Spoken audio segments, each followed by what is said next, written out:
You don't have to be living under a bridge or sleeping under a bridge or on a park bench to be homeless. From my marriage breakup, I was a sole parent for 6 years where I worked very casual work, short hours, no superannuation, nothing like that.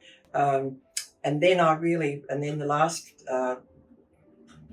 20, 15 years, I had a really good job, but that wasn't enough to get me a house and a superannuation fund and everything else by any means. So that's the struggle that I found. But then I did pay off a house, or I partially paid off a house. But then when it was time to retire, I hadn't fully paid it off, so I had to sell it. And the amount of money that I got from that wasn't enough to downsize, but it was too much for Social Security. So I actually had to use up that equity over the next 6 or 7 years.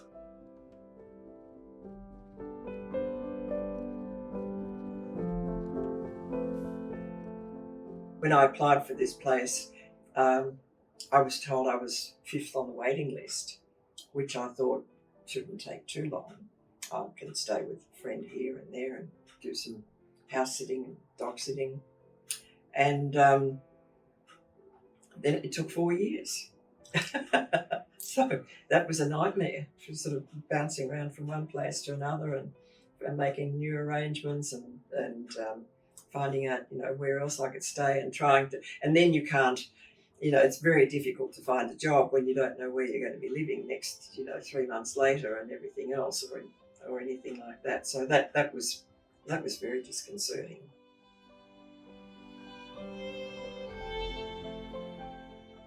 My name's Glenda Roberts, and I have been living in Bendigo now for about 8 years. And I came here with my now ex-husband, and that marriage failed, so I ended up buying a small unit in a retirement village. That's all I could afford. Well, I had to wait till I was 65 years old to own a home that I didn't have a mortgage on and that I didn't have a landlord. Even though my place is tiny, it was a wonderful thing to have that security of, tenure, I suppose, and you're not at the mercy of a landlord that might evict you because they're selling the unit or something like that. To make a comparison, I suppose, between growing up in the 50s and 60s in a public housing suburb needs to return to being a prominent part of the housing sector, in that charities and philanthropists, if you might call them that, can, fund building more social housing and make it available to people that need it. I think those, particularly people over 55. Yeah. Reflecting on it now, I probably didn't realise it at the time, but I think, I did feel that I was caught in the middle and didn't have many options. But actually have a family member who's in that situation in Melbourne, and she stresses every single day, because she's in a private rental, she's been in that same private rental for a long time, that she'll have to move to a new suburb. Like, she's lived in the same suburb for 20 odd years, and having your own place, whether it be a public housing flat or a tiny unit like I've got, how important that is to people and beneficial for their well-being. And I've seen it in the community services sector, and there just needs to be more of it.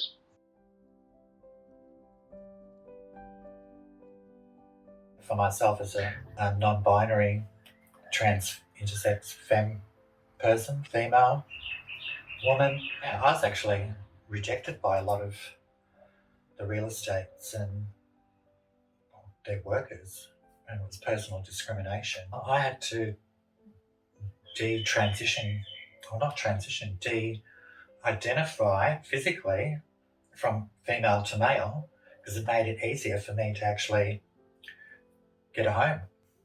And so, yeah, the sooner I got into that mindset of what I needed to do for myself to find a home and appear as masculine as comfortable for both parties, that's what got me into being here in my little abode. The most important thing for me from my past experiences of being left out on the street for whatever reason or another in the past is a safe home, a safe place as well. Yeah, that's number one. And that's why I make sure that my benefit isn't touched and it all goes through the bank, that the rent's paid and some money's put away for bills. And again, after that, everything is just basically subsidised as I go. My car's broken down, I can't afford to fix the car. I've got a mother that's ill that I look after a few days a week. So again, we have our personal lives as well that the system doesn't think that we do, that we're just, especially being a trans woman, that you're just some crazy queen that's like, it's like, no, these are real issues like everybody else. And so I'm not just a trans woman or an advocate, I'm a homemaker, I'm an artist. Like, I've got to look after myself, I've got to protect myself when I go out, I've got to have somewhere safe to come home to, I've got to be able to put food in the fridge, I cook, I clean, like, and so again, it's a weekly, I live from day to day, week to week, pension to pension.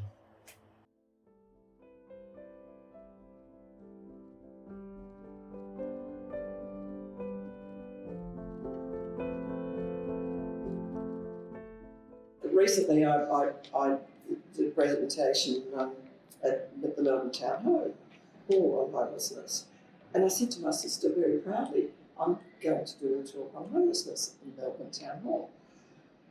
Well, she said, you were never homeless. You always had friends to stay with. Now, I couch surfed for 4 years, and she doesn't see that. And I had all my possessions locked away in boxes in people's garages and nothing but a couple of suitcases. And she didn't see that as being homeless. Whereas, that's what homelessness is. Waiting and waiting and waiting for a place to come up, not knowing when it will come up, not being able to go and rent anywhere because you don't know whether you'll get the call tomorrow. And relying on friends over and over again to and gee, that was uncomfortable. I started off staying with my sister, and everything had to be. I couldn't have any of my personal things around the house. Everything had to be exactly where she wanted it. We had to watch Home and Away when I wanted to watch the ABC News. That's hard. Yeah.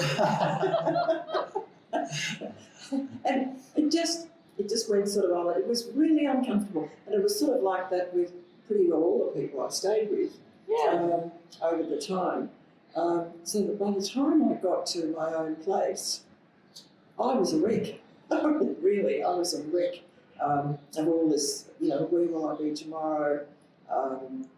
Who do I have to please to, to be where I am?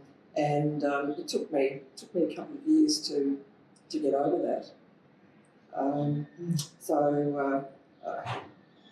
It's a horrible way to live. It is. It's very horrible because you're confined to living under everybody else's rules and regulations. And then personal relationships as well. Yep. I was feeling awkward in a way because I had that as well. Yep. Moving down from the Northern Territory and having to relocate here with my mother and having to stay at my sister's as well. that's where Mum was, and it was terrible because the pressure was on. It's like, have you found? It's like you're out all day looking, then you come home and then you've got someone going, "Did you find a play?" Giving you the third degree, wanting you to leave. Well, did you look? Did you really look? Making you feel uncomfortable, like you're actually not trying. Yes. And then it starts again in the morning. Mm. As the day's starting as well. It's like, have you got your list ready? Are you all prepared? As if you were an idiot and didn't know what to do. That's right. That it just also shows their intolerance of you as well in your personal relationship. Absolutely. And so it's like they're looking for something to have a go at you about not trying. Or the thing is, why am I in the situation in the first place? Mm. And I'm like, I actually had a relationship breakdown, a marriage breakdown, and I had to actually ask my husband at the time to go and stay with his sister so that I felt safe, because he was, getting a bit aggressive. And so that put me in the spot of contacting about half a dozen real estate agents the next day and saying, I need to find a rental. What have you got available? So it was sort of that urgency to move out of the marital home and find somewhere secure. And so that was pretty stressful.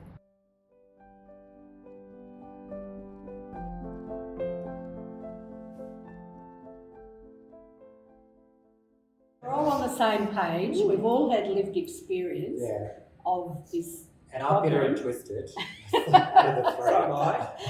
And I'm old we and feel we senile. can contribute. You can paint it better than I But we've had some marvellous conversations, and we've had quite a few laughs about Yes. how absurd a lot of the problems are.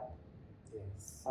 But Realistic. yeah, we haven't solved it. But I think that more small groups of lived experience speaking together and being recorded, and maybe at some stage, that it's played back to somebody, is probably a good idea.